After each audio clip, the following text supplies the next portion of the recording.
Why does this shot look good?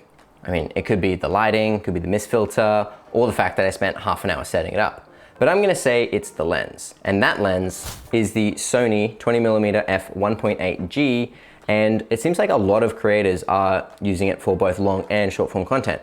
Here's why I think that is. The wide angle allows you to be closer to the camera, and in turn, it feels more intimate because you are actually closer and you feel closer to the audience, or the audience feels like you're closer to them. It also seems to make the space bigger just because wide angles tend to do that.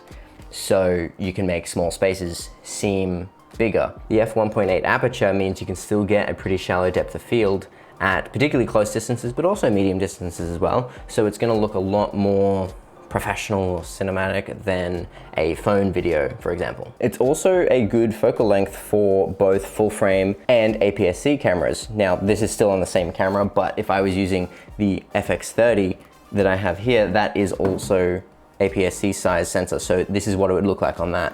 And it's still a pretty good focal length for wide angle shots. It's like a 30mm roughly equivalent. Not quite wide enough for vlogging, for example, but for everything else, it's still a pretty good focal length. It's also very small and light, so it's really easy to maneuver when you're using it, but then also to pack it and travel with it because it doesn't weigh much and it'll fit in any pocket in a camera bag. It's also pretty cheap. While it's not the cheapest, there are other 20mm lenses from other brands that are cheaper. This basically has the same features and build quality as a G Master lens, like this $3,500 7200. It also works pretty well for shooting vertically for short form content. But that'll be all for this one.